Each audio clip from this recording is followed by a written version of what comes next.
যাও মন্দির মসজিদে, যেতে হি যাও মন্দির মসজিদে, যেতে হি করো গঙ্গা স্নান। বাপা মাଙ୍କୁ খুশি নকলে খুশি নুহନ୍ତି রে ভগবান।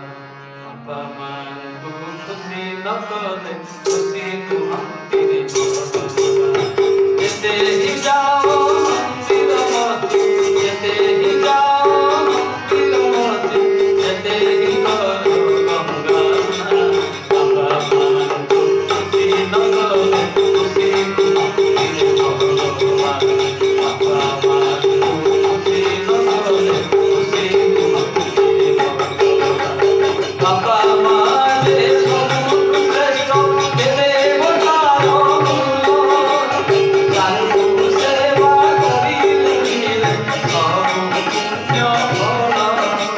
ତାଙ୍କୁ ଦୁଃଖ ଦେଇରେ କେହି, ତାଙ୍କୁ ଦୁଃଖ ଦେଇରେ କେହି କହିପାରେ ନା ମହାନ। ବାପା ମାଙ୍କୁ ଖୁସି ନ କଲେ ଖୁସି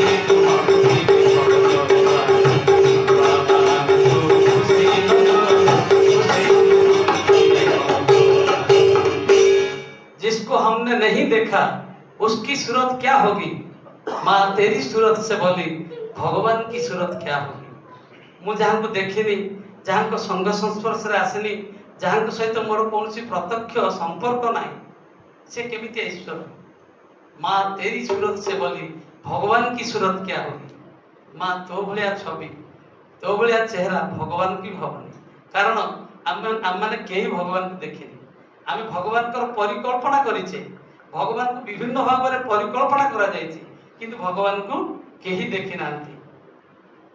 से भगवान किए? श्री श्री ठाकुर अनुकूल चंद्र ए जुगर सर्वश्रेष्ठ विवर्तित पुरुषोत्तम। मात्र 10-11 वर्ष बयस विराट कविता लिखिथिले बापा मां ऊपर, समस्त जानचंती तादेर पदे। देखी कि पारुछ जीव ए विश्व भुवने, ईश्वर जानको नाम बोलंती सुजने। तुमे जदि से ईश्वर देखि न पारिल, किपरि ताଙ୍କ चरणे जीवे जीव भूल। शिशु बालक अनुकूल चंद्र कहते तुम्हें जो ईश्वर को देखी पारन, जहाँ साथी तुम कौन संपर्क ना, पाद तले तुम केमती अर्घ्य निवेदन कर, पाद तले केमती पुष्प निवेदन कर। श्री श्री ठाकुर कहते मु तो कहे भ्रम विश्वास, ए विश्वास को तुम्हें भांगी दियो। सांप्रतिक परिस्थिति रे वर्तमान जहाँ चली पितामाता जदि वर्तमान सबुठारु कई अवहेलित अवस्था थांती से पितामाता। आम कौन करूँ ना बापा माँ बची थिला बेले तांकर सेवा शुश्रूषा करूना, जहाँ भाई कहते मरीगला केते कौन करी केते खीरी खेचुड़ी भात केते महोत्सव करी केते महाप्रसाद आनी समस्त भितर वितरण करू बाहाबा नौ। किंतु श्री श्री ठाकुर कहते ए विश्वास को तुम्हें भांगी दियो। जियंता मां को देखांती ठेंगा, देखांती ठेंगा, ओला परे हाथ पकांती गंगा, पकांती गंगा। जियंता मां को मारंती ना तो, मारंती ना तो, ओला परे खीरी खेचुड़ी भात, खेचुड़ी भात। जियंता मां को करंती गाली,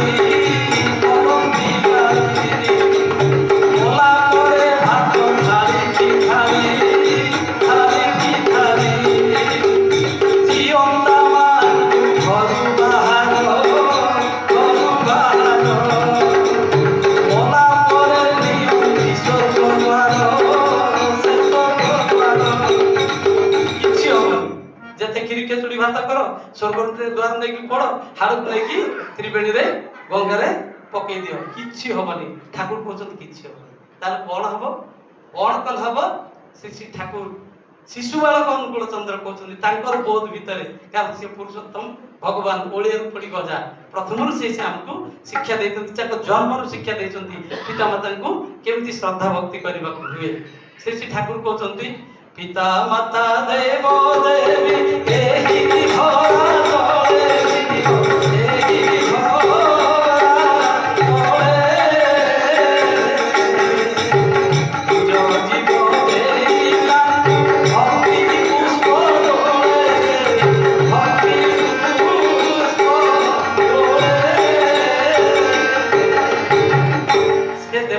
देवी किए ना पिता माता तांको पाद तले पुष्प निवेदन करी अर्घ्य निवेदन करी तांको पूजा करो।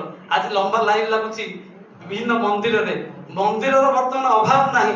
जदि आपण जहा घर को जिवे पचारिबे बाबू टे डाकी दियो ना पूजा रे बसचंदी घंटे 2 घंटा पूजा को पूजा करिवो कहा को पूजा करिवो कहा पाद तले अर्घ्य निवेदन करिवो। आज मंदिर रे लंबा लाइन लागिची सेही मंदिर सामने प्रथमे अर्घ्य निवेदन करो तांको प्रथमे प्रणाम करो तांको प्रथमे अर्घ्य निवेदन करो। से किए से जो मंदिर रु आम बाहर छे को मंदिर रे मां मंदिर ए मां पेट रु बाहर छे एटा होची प्रथम मंदिर सेही मंदिर आगे रे प्रथमे प्रणाम करो। श्री ठाकुर कहते इष्ट निवेदन करे आगे पितृ पुरुष श्राद्ध तर्पण जाई करिस ना करिस रे तुई इष्ट वृत्ति पारो।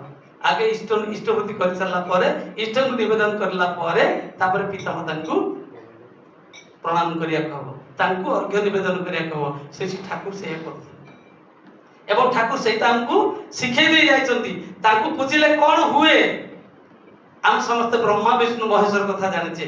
ब्रह्मा होचंती सृष्टिकर्ता जे समग्र विश्व को सृष्टि करछंती। ब्रह्मा कहा को सृष्टि करछंती केतेबेले सृष्टि करछंती काहे को सृष्टि करछंती आपण ब्रह्म पुराण पढ़िले जानिबे ब्रह्म वैवर्त पुराण पढ़िले जानिबे। किंतु हम माने समस्त जानिछे मते की सृष्टि करिछि मो मान नथिले मो सृष्टि थांती। से ठाकुर गोटे बाणी रे कहउछंती तुमरो पिता मातांकर विशेष वैशिष्ट संगतिर आशीर्वादी मुहूर्त तुमरो संभावना को सुचारू स्फुरण रे उद्भिन्न करि तोलिछि। से विशेष मुहूर्त विशेष वैशिष्ट्यर विशेष संगति छड़ा तुम मानकर संभावना कौन संभाव्यता ही नथिला। तुमर जीवन वर्धन और स्फुरणा सेमानकर ही आदिम अवदान। तेणु ईश्वर को लक्ष्य करी कह पिता धर्म पिता स्वर्ग पिता ही परम तप पीतरे प्रीतिमा परने प्रियंते सर्वदेवता। आहुरी उदात्त कंठरे कह त्रिषु लोकेषु नास्ति मातृ समान। या समस्त विज्ञान कथा ठाकुर कह दैछन्ति। ठाकुर कहते तुमर पिता माता विशेष वैशिष्ट संगतिर आशीर्वाद मुहूर्त अर्थात मोर पिता माता जदि से विशेष मुहूर्त रे विशेष संगति रे विशेष वैशिष्ट रे जदि मिलित न होई थांते ताले मोरी भलिया गोटे आत्मा एपर्यंत जन्म लाभ करि पारि न थांता। मु सेमि बोलता कहा पाखरे संभव नुहे जे ईश्वर पुरुषोत्तम भगवान भी तांको पाखरे भी संभव नुहे काहेकि ना से भली लैंडिंग ग्राउंड न पाइले से जन्म ग्रहण करि परिबे नै। प्रत्येक आत्मार से अवस्था सेति पई ठाकुर कहउछन्ति तुमर जीवन वर्धन और स्फुरणा मु आज जहा हेछि सब मोर बाप मांकर अवदान। तेणु ठाकुर कहउछन्ति पिता धर्म पिता स्वर्ग पिता ही परम तप पीतरी प्रीतिमा परने प्रियंते सर्वदेवता। सेही पृथ्वी पुरुष को संतुष्ट करिया भीतर दे सी होचंती धर्म सी होचंती सब किछि पिता को उद्देश्य रे कहा जायछि। आउ देवता पूजा करिया दरकार नाही। पुणी कहउछंती त्रिषु लोकेषु नास्ति मातृ समाहा गुरु।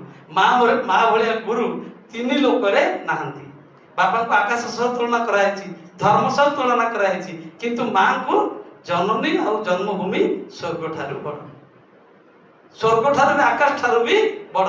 कारण माँ जी मापी दिए मते जी मापी दे मते जी संसार को संसार आलोक देखै। तेणु मो मो मो पे ब्रह्मा किए मो पे ब्रह्मा होचंती मो निज मां स्वयं ब्रह्मा। सेमति विष्णु विष्णु पालन करता विष्णु कहा पालन करती केतेबेले पालन करती केमिति पालन करती आपण विष्णु पुराण पढ़ले जानिबे। किंतु आपण माने समस्त स्वीकार करबा पे बाध्य।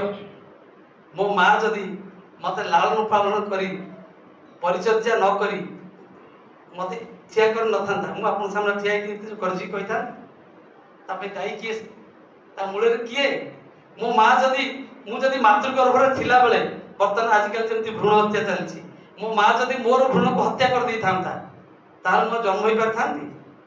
ମୁଁ ଜନ୍ମ ହେଲା ପରେ ମୋ ମା ଯଦି ମୋତେ ଛାଡ଼ିକି ପଳେଇଥାନ୍ତା, ମୋତେ ଯଦି ଫୋପାଡ଼ି ଦେଇଥାନ୍ତା, ମୁଁ ଆଉ ବଞ୍ଚିକିରି ଥାନ୍ତି? ମୋର ଯଦି ସମସ୍ତ ପରିଚର୍ଯା ନ କରିଥାନ୍ତା ମୁଁ ଏପର୍ଯ୍ୟନ୍ତ ଥାନ୍ତି? ତାହେଲେ ମୋ ପାଇଁ ମୋର ଜନ୍ମ ବର୍ଦ୍ଧନା ସବୁ କିଛି ପାଇଁ ଦାୟୀ କିଏ? ମୋ ମା। ତାହେଲେ ମୋ ପାଇଁ ବିଷ୍ଣୁ କିଏ? ମୋ ପାଇଁ ଚଳନ୍ତି ବିଷ୍ଣୁ, ଜୀବନ୍ତ ବିଷ୍ଣୁ ହଉଛନ୍ତି ମୋ ମା। ତାପରେ ଦେବଦେବ ମହାଦେବ, ଯୋଉ କଥା ଶ୍ରୀ ଶ୍ରୀ ଠାକୁର କହୁଛନ୍ତି ତାଙ୍କୁ ପୂଜିଲେ କଣ ହୁଏ? ତାହାଙ୍କୁ ପୂଜିଲେ ଯାଏ ସକଳ ବିକାର ଯାଏ, ସକଳ ବିକାର। ଧର୍ମ ଅର୍ଥ କାମ ମୋକ୍ଷ ମିଳେ ଅଧିକାର, ମିଳେ ଅଧିକାର। ଶିଶୁବାଳ ବରକଳ ଚନ୍ଦ୍ର କହୁଛନ୍ତି ଯଦି ତୁମେ ବାପା ମାଙ୍କୁ ପୂଜା କରିବ କଣ ମିଳିବ? ଯୋଉଥିପାଇଁ ଆଜି ତପସ୍ୟା କରିକି ଉୟୁଙ୍ଗା ପାଲଟି ଯାଉଛନ୍ତି, ଜନ୍ମ ଜନ୍ମାନ୍ତର ଧରି ତପସ୍ୟା କରୁଛନ୍ତି, ଯୋଉ ଚତୁର୍ବର୍ଗ ପ୍ରାପ୍ତି ପାଇଁ, ଧର୍ମ ଅର୍ଥ କାମ ଏବଂ ମୋକ୍ଷ। ଠାକୁର କହୁଛନ୍ତି ଏ ଚାରିଟା ଯାକ କେବଳ ପିତାମାତାଙ୍କୁ ସନ୍ତୁଷ୍ଟ କଲେ, ତାଙ୍କୁ ପୂଜା କଲେ ମିଳିବ। ତାହାଙ୍କୁ ପୂଜିଲେ ଯାଏ ସକଳ ବିକାର। ଆମେ କହୁ ଦେବଦେବ ମହାଦେବ ଯିଏ ହଉଛନ୍ତି, ମୁଁ ବ୍ରହ୍ମା ବିଷ୍ଣୁ ମହେଶ୍ୱର କଥା କହୁଛି, ଦେବଦେବ ମହାଦେବ ଯିଏ ମହେଶ୍ୱର, ଯିଏ ହଉଛନ୍ତି ସଂହାର କର୍ତ୍ତା। ଏ ପର୍ଯ୍ୟନ୍ତ ଆମେ ଜାଣିଥିଲେ ଯେ ଦେବଦେବ ମହାଦେବ ସମସ୍ତଙ୍କୁ ସଂହାର କରିଦିଅନ୍ତି, ମାନେ ମାରି ଦିଅନ୍ତି। କିନ୍ତୁ ଠାକୁର କହୁଛନ୍ତି ନା, ସେ ମାରି ଦିଅନ୍ତିନି, ଭଗବାନ କାହାକୁ ମାରନ୍ତି? କଣ କରନ୍ତି ନା, ମୋ ଭିତରେ ଯେତେ ପ୍ରକାର ଭୁଲ ଭ୍ରାନ୍ତି ଅଛି, ଯେତେ ପ୍ରକାର ଅସଙ୍ଗତି ଅଛି, ଯେତେ ପ୍ରକାର ଅଭାବ ଅଛି, ଯେତେ ପ୍ରକାର ଅସୁବିଧା ଅଛି, ସବୁ ଗୁଡାକ ସଂହାର କରି ମତେ ଯିଏ ସତ୍ୟ ଶିବ ସୁନ୍ଦରରେ ରୂପାନ୍ତରିତ କରି ଆପଣଙ୍କ ସାମ୍ନାରେ ଛିଡା କରିଛି, ସେ ହଉଛି ମୋ ପାଇଁ ଦେବଦେବ ମହାଦେବ। କିଏ ସେ? ମୋ ମା। ମୋର ପ୍ରଥମ ଭାଷା କଣ? ମାତୃଭାଷା। ମୁଁ ଯୋଉଟା ଶିଖିଛି ମାଠୁ ଶିଖିଛି। ମୁଁ ଯାହା ବ୍ୟବହାର ଶିଖିଛି ସବୁ ମାଠୁ ଶିଖିଛି, ସବୁ କିଛି ମାଠୁ ଶିଖିଛି। ମା ଯିଏ ମାପି ଦିଏ। ତାହେଲେ ମୋ ପାଇଁ ଦେବଦେବ ମହାଦେବ କିଏ? ମୋ ମା। ତାହେଲେ ମା ହଉଛି ଏକାଧାରରେ ବ୍ରହ୍ମା ବିଷ୍ଣୁ ଏବଂ ମହେଶ୍ୱର। ଶ୍ରୀ ଠାକୁର କହୁଛନ୍ତି ତାଙ୍କୁ ହିଁ ପୂଜା କର, ତାଙ୍କୁ ପୂଜା କରିବାକୁ ପଡିବ। କିନ୍ତୁ ଆଜିକାଲି କଣ ଚାଲିଛି? ଆମେ ସେ କେବଳ ମାନେ ପୂଜା ନାଁରେ ଲୋକ ଦେଖାଣିଆ ସବୁ କିଛି ଚାଲିଛି, କିନ୍ତୁ ଠାକୁର କହିଲେ ନା, ଧର୍ମ ମାନେ ଆପନି ଆଚରି ଧର୍ମ ଜୀବରେ ଶିକ୍ଷା। ଠାକୁର ନିଜେ କରିକିରି ଦେଖେଇ ଦେଇଗଲେ। ଆପଣମାନେ ସମସ୍ତେ ଜାଣିଛନ୍ତି, ଠାକୁରଙ୍କ କଥା କହିବାକୁ ସମୟ ନାହିଁ, ସମସ୍ତେ ଜାଣିଛନ୍ତି ଜୀବନର ଆରମ୍ଭରୁ ଶେଷ ପର୍ଯ୍ୟନ୍ତ। ମା ଚାଲିଗଲା ପରେ ମଧ୍ୟ ବାର୍ଦ୍ଧକ୍ୟ ଅବସ୍ଥାରେ ଶ୍ରୀ ଶ୍ରୀ ଠାକୁର କେମିତି ମାଙ୍କୁ ମନେ ପକେଇକିରି କଇଁ କଇଁ ହେଇକି କାନ୍ଦୁଥିଲେ, ଆପଣମାନେ ସେ ଗପ, ସେ କଥା କାହାଣୀ ସମସ୍ତେ ଜାଣିଛନ୍ତି। ତେବେ ସମୟ ହେଇଗଲାନି, ବେଶୀ ସମୟ ଦେବିନି। ସେଇଥିପାଇଁ କୁହାଯାଏ ଆପଣ ସମସ୍ତଙ୍କର ଋଣ ସୁଝି ପାରିବେ, କିନ୍ତୁ ମା ବାପାଙ୍କର ଋଣ ସୁଝି ପାରିବେନି। ବିଶେଷ କରି ମା ଋଣ ସୁଝି ପାରିବେନି। ବାପାଙ୍କ ଋଣ ସୁଝି ପାରିବେ। ବନାରସରେ ଦିଟା ମନ୍ଦିର ଅଛି, ଜଣେ ସୁଝିବାକୁ ଦିଟା ମନ୍ଦିର କଲେ, ବାପାଙ୍କ ନାଁରେ ଆଉ ମାଙ୍କ ନାଁରେ। ବାପାଙ୍କ ମନ୍ଦିର ସେମିତି ଅଛି, କିନ୍ତୁ ମାଙ୍କ ମନ୍ଦିର ଭୁଷୁଡ଼ି ପଡ଼ିଲା, ଅଣେଇ ହେଇଯାଇଛି। ମାଙ୍କ ମନ୍ଦିର, ମାଙ୍କର ଋଣ କେହି ସୁଝି ପାରିବେନି। ବାପାଙ୍କ ଋଣ ସୁଝି ପାରିବେ, ପୁତନାଙ୍କ ନରକରୁ ଯିଏ ରକ୍ଷା କରେ ସେ ହେଉଛି ପୁତ୍ର। ଏଇ ଶ୍ରାଦ୍ଧ ତର୍ପଣ ପିଣ୍ଡ ଏସବୁ ଦେଇକି ବାପାଙ୍କ ଋଣ ସୁଝି ପାରନ୍ତି, ମାଙ୍କ ଋଣ କିନ୍ତୁ ସୁଝା ଯାଇ ପାରିବ ନାହିଁ। ତେବେ ବାପାଙ୍କ ଋଣ ସୁଝା ଯାଇ ପାରିବନି। ଏକୁଆରକୁ ବଳିଆ ମାଙ୍କ ଋଣ କେହି ସୁଝି ପାରିବେ ନାହିଁ।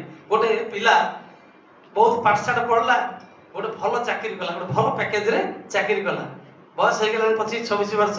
ସେ ମନେ ମନେ ଭାବିଲା, ମୋ ମା ତ ମୋ ପାଇଁ ବହୁତ କଷ୍ଟ କରିଛି, ମୁଣ୍ଡ ଝାଳ ତୁଣ୍ଡରେ ମାରି ବିଭିନ୍ନ ଜାଗାରେ ଫାଇଟ୍ କରି ମତେ ମଣିଷ କରିଛି, ଏତେ ବଡ଼ ଚାକିରି କଲି, ବାପାଙ୍କର ଯେତେ ସବୁ ଲୋନ୍ ଫୋନ୍ ଥିଲା ସବୁ କିଛି ସବୁ ସବୁ ସୁଝିଦେଲା। କହିଲା ସବୁ ମୁଁ ବର୍ତ୍ତମାନ ଫ୍ରି ହେଇଗଲି, ଆଉ ଗୋଟିଏ ଋଣ ଖାଲି ରହିଲା, ବାପା ଚାଲି ଯାଇଛନ୍ତି, ଖାଲି ଋଣଟା ରହିଲା, ମାଙ୍କ ଋଣଟା କେମିତି ସୁଝିବି। କିନ୍ତୁ ସମସ୍ତେ କହୁଛନ୍ତି ମାଙ୍କ ଋଣ କେହି ସୁଝି ପାରନ୍ତି ନାହିଁ। ସେ ମାଙ୍କୁ କହିଲା, ପଚାରିଲା, ମା ସମସ୍ତେ କହୁଛନ୍ତି ମାଙ୍କ ଋଣ କେହି ସୁଝି ପାରନ୍ତିନି, ମୁଁ କିନ୍ତୁ ଆଜି ତୋ ଋଣ ସୁଝିବି, ତୁ ଯାହା କହିବୁ ମୁଁ ତତେ ଦେବି। ହିସାବ କଲା, ବହୁତ ପାଠ ପଢିଛି ତ। ମା କହିଲା, ତୁ ମା ଋଣ କେବେ କେହି ସୁଝି ପାରୁନାହାନ୍ତି, ତୁ କଣ ସୁଝିବୁ? ନା କେତେ ପଇସା କଣ ଖର୍ଚ୍ଚ କରୁଛୁ ମୋ ପାଇଁ? ପିଲାବେଳେ ମୋ ପାଇଁ କେତେ ପଇସା ଖର୍ଚ୍ଚ କରୁଛୁ, କେତେ ଲାକ୍ଟୋଜେନ ଲାକ୍ଟୋଡେକ୍ସ ଆଉ କଣ କେତେ କଣ ଆଣିକି ଦେଇଛୁ, ହିସାବ କରିଦେଲା ସବୁ। ମାନେ ବର୍ତ୍ତମାନ ପର୍ଯ୍ୟନ୍ତ ସିଏ ଗୋଡ଼ରେ ଠିଆ ହେବା ପର୍ଯ୍ୟନ୍ତ କେତେ 4 ଲକ୍ଷ 5 ଲକ୍ଷ ଟଙ୍କା 10 ଲକ୍ଷ ଟଙ୍କା ଖର୍ଚ୍ଚ କରୁଥିବ। ହଉ 10 ଲକ୍ଷ ଟଙ୍କା ତତେ ମୁଁ ଦେବି। ମୁଁ ବହୁତ ପଇସା ରୋଜଗାର କରୁଛି, ମୋର ଗୋଟେ ବର୍ଷର ଦରମା 50 ଲକ୍ଷ, ମୁଁ ତତେ 50 ଲକ୍ଷ ଦେଇଦେବି, ତୋ ଋଣ ସୁଝିଯିବ ତ, ତୁ ଖୁସି ହବ ତ? ମା ହସିଦେଲା, କହିଲା ମୋର ପୁଅ ପଇସା ପତ୍ର କିଛି ଦରକାର ନାହିଁ, ଯଦି ମୋ ଋଣ ସୁଝିବାକୁ ଚାହୁଁଛୁ ତାହେଲେ ଗୋଟିଏ କାମ ଯଦି କରିଦେବୁ ତାହେଲେ ମୋ ଋଣ ସୁଝିଗଲା ବୋଲି ମୁଁ ଜାଣିବି। ନା ସେଇଟା କରିଦେଲେ ସୁଝିଯିବ ତ? ନା ହଁ ମୁଁ ଜାଣିବି ସୁଝିବ। ନା କ'ଣ କାମ କରିବି? ନା ତୁ ମୋ ପାଖରେ କେତେ ଶୋଇଛୁ, ପିଲାବେଳେ ମୁଁ ତ କେତେ ଯତ୍ନ ନେଇଛି, କେତେ ଗୋମୂତ କରିଛି, କେତେ କ'ଣ କରିଛି, କେତେ ମୋ ପାଖରେ ଶୋଇଛୁ, ମୁଁ ତୋ ପାଖରେ ଆଜି ଗୋଟିଏ ଦିନ ଶୋଇବି, ତୋ ପାଖରେ ମୁଁ ଗୋଟିଏ ଦିନ ମାତ୍ର ଶୋଇବି, ଏତିକି ଯଦି କରିଦେବୁ ତାହେଲେ ମୋ ଋଣ ସୁଝିଗଲା ବୋଲି ମୁଁ ଭାବିବି। ନା ଏଇ କଥା, ମୁଁ ତୋ ପାଖରେ କେତେ ଶୋଇଛି, ତୁ ଆଜି ମୋ ପାଖରେ ଗୋଟେ ଦିନ ଶୋଇବୁ ତ କ'ଣ ଅଛି, ବହୁତ ପଇସା ପାଉଛି, ମାନେ ଡନଲପ ଗଦି, ମଖମଲ କପଡ଼ା, ବେଡସିଟ୍ ସବୁ ପକେଇଦେଲା, ସବୁ ରେଡି କରିଦେଲା। ମା କହିଲା, ମା ଆଜି ତୁ ମୋ ପାଖରେ ଶୋଇବୁ, ମୁଁ ଯେମିତି ତୋ ପିଲାବେଳେ ତୋ ପାଖରେ ଯେମିତି ଅଲି ଅର୍ଦଳି କରୁଥିଲି, ତୋ ପାଖରେ ଯେମିତି ଯାହା କରୁଥିଲି ସବୁ ତତେ ଲୋରି ଗାଇକି ମୁଁ ତତେ ଶୁଆଇଦେବି। ନା ଠିକ ଅଛି। ମାଙ୍କୁ ଡାକିଲା, ରାତି 10ଟା 11ଟା ହେଇଗଲାଣି, ଖା ପିଇ ସାରିକି ମା ପୁଅ 2 ଜଣ ଯାକ ଶୋଇଲେ। ଯଦି ଶୋଇଛନ୍ତି, ରାତି 11ଟା ବେଳେ ହେଲା ବେଳକୁ ବୁଢୀ ହେଇଗଲାଣି, ଆଖି କମ ଦେଖାଯାଉଛି, ହାତ ଥରୁଛି। ହଠାତ୍ ବୁଢୀ କହିଲା, ମା କହିଲା, ପୁଅ ମତେ ଟିକେ ଶୋଷ ହେଲାଣି, ପାଣି ଗ୍ଲାସ ଦିଅନ୍ତୁନି। ନା ଏ କଥା, ସାଙ୍ଗେ ସାଙ୍ଗେ ପାଣି ନେଇ ଆସିଲା, ମାକୁ ଧରେଇ ଦେଲା। ଏ ତ ମା ତ ପ୍ଲାନିଂ, ମା ଶିଖେଇବ କେମିତି ମାର ଋଣ ସୁଝା ଯାଇପାରେ। ହାତ ଥରୁଛି, ଆଉ ଥରିକା ଆଉ ପାଣି ପିଇ ପାରିଲାନି, ଗ୍ଲାସ ଯାକ ପାଣି ଢାଳି ଦେଲା। ମଖମଲ କପଡ଼ାରେ ବେଡସିଟ୍ଟା, ଏତେ ସୁନ୍ଦର ଗଦି, ଏସିରେ ଶୋଇଛି, ସାଙ୍ଗେ ସାଙ୍ଗେ ସବୁ ଓଦା ହେଇଗଲା। ହଉ ମା ତ ଆଉ କ'ଣ କରାଯିବ, ତା ପୋଛାପୋଛି କରିକି ସବୁ ଇଏ କରିକି ବେଡସିଟ୍ଟାକୁ ପୁଣି ବଦଳେଇକି ଆଉ ଭଲ ନୂଆ ବେଡସିଟ୍ ପକେଇଲା। ହଉ ମା ଶୋଇପଡ଼, ମୁଁ କ'ଣ କରିବି, ମୋ ହାତ ତ ଥରୁଛି, ଭଲ କି ଦେଖାଯାଉନି, ଆଉ ମୁଁ ପିଇ ପାରିଲିନି, ଢାଳିଗଲା। ହଉ ଠିକ ଅଛି। ପୁଣି ଘଣ୍ଟେ ପରେ ପୁଣି ବୁଢ଼ୀକି ଶୋଷ ହେଲା, ପୁଅ ମତେ ପୁଣି ଶୋଷ ହେଲାଣି, ପୁଣି ଟିକେ ପାଣି ଆଣିକି ଦେ। ପୁଣି ଯୋଉ କଥା ସେଇ କଥା, ପାଣି ଗ୍ଲାସ ଆଣିକି ଧରିଦେଲା, ପୁଣି ସେମିତି ଢାଳିଗଲା। ପୁଅ କ'ଣ କରିବି, ଆଉ କିଛି ଭାବିବୁନୁ, ଆଉ ପୁଣି ଆଉ ଗୋଟେ ଭଲ ବେଡସିଟ୍ ଚେଞ୍ଜ କଲା। ମନେ ମନେ ଟିକେ ରାଗ ଆସିଲାଣି, କ'ଣ କରି ରାତି ସାରା ଏମିତି ହେଲାଣି, ମାନେ ବେଡଟାକୁ ପୁରା ନଷ୍ଟ କରିଦେଲାଣି, ଭିଜେଇ ଦେଲାଣି, 2ଟା ବେଡସିଟ୍ ଚେଞ୍ଜ କଲାଣି। ହଉ ଠିକ ଅଛି ମା ତ, କିନ୍ତୁ ହଠାତ୍ ଦେଖାଗଲା ରାତି 2ଟା 3ଟା ବେଳକୁ ମା ତ ପ୍ଲାନିଂ କରିଛି, 15-20ଟା ଧାନୁଆ ଲଙ୍କା, କଞ୍ଚା ଲଙ୍କା ବାଟିକି ତାକୁ ପିଇ ଦେଇଛି, ମାନେ ପୁରା ରାଗ ଲଙ୍କା ବାଟିକି ପିଇ ଦେଇଛି। ଆଉ ଧାନୁଆ ଲଙ୍କା ମାନେ ରାଗ ଲଙ୍କା ପିଇଲେ କ'ଣ ହବ, ପଛାଡୁ ବାହାରିବ, ବୁଢୀ ଲୋକ ହଜମ କରିପାରୁନି। ଆଉ ତ ରାତି 2ଟା 3ଟା ବେଳକୁ ପୁଅ ଶୋଇଛି, ଆଉ ବୁଢୀର ସବୁ ବାହାରିଗଲା, ମାନେ ସବୁତକ ବେଡ ସାରା ସବୁ ଏକଦମ ହଗି ମୁତିକି ବୁଢୀ ଆଣ୍ଠିଏ କରିଦେଲା। ସାଙ୍ଗେ ସାଙ୍ଗେ ପୁଅର ନିଦ ଭାଙ୍ଗିଲା। ତୁ କ'ଣ କଲୁ, ଏତେ ବଢିଆ ବେଡଟା ସାଙ୍ଗେ ସାଙ୍ଗେ ନଷ୍ଟ କରିଦେଲୁ, ପାଣି ତ 2 ଗ୍ଲାସ ଢାଳିଲୁ, ଯାହା କଲୁ ମୁଁ ବେଡସିଟ୍ ଚେଞ୍ଜ କଲି, ରାତିରେ ବର୍ତ୍ତମାନ କେମିତି ଶୋଇବା? ତୁ ଆଗରୁ କହିଲୁ, ଯଦି ତତେ ଝାଡ଼ା ଲାଗୁଛି ତୁ ମତେ କହିଥାନ୍ତୁ, ମୁଁ ତତେ ଦେଇଯାଇଥାନ୍ତି। ନା କ'ଣ କରିବି ବାପା, ମୁଁ ତ ବୁଢୀ ହେଲାଣି। ନା କ'ଣ ବୁଢୀ ହେଲାଣି, ଏଭଳିଆ ମା ଥିଲେ ଯାହା, ନଥିଲେ ସେଇଆ। ସାଙ୍ଗେ ସାଙ୍ଗେ ମା ହସିଦେଲା, କହିଲା, ପୁଅ ତୁ କହିଥିଲୁ ମୋର ଋଣ ସୁଝିବୁ ବୋଲିକି, କେତେ ଟଙ୍କା ଦେଇକି ମୋ ଋଣ ସୁଝିବୁ, କ'ଣ କରିକି ମୋ ଋଣ ସୁଝିବୁ, ଗୋଟିଏ ରାତି ମତେ ଶୁଆଇ ପାରିଲୁନୁ ମୁଁ ତୋ ପାଖରେ, ଏ ସବୁଗୁଡାକ ମୁଁ କରିଥିଲି। ସାଙ୍ଗେ ସାଙ୍ଗେ ଗୋଡ଼ ତଳେ ପଡ଼ିଗଲା, ମା ପାଦ ଧରିକି କାନ୍ଦୁଛି। ପ୍ରକୃତରେ ମୁଁ ବୁଝିପାରୁନଥିଲି, ସମସ୍ତେ ଯୋଉ କହିଛନ୍ତି ମାର ଋଣ କେହି ସୁଝି ପାରନ୍ତିନି, କୋଉ ଋଣଟା ମୁଁ ସୁଝିବି, କୋଉ ଋଣଟା, ମାନେ ଋଣ ଗର୍ଭରେ ସ୍ଥାନ ଦେବା ଠାରୁ ଜୀବନ ଶେଷ ପର୍ଯ୍ୟନ୍ତ ମା ଯାହା କରନ୍ତି ସେ ଋଣ କିଏ ସୁଝି ପାରିବ, କେହି ସୁଝି ପାରିବନି। ଜନ୍ମ ଦେଲା ସେ କେତେ କଷ୍ଟ ସହି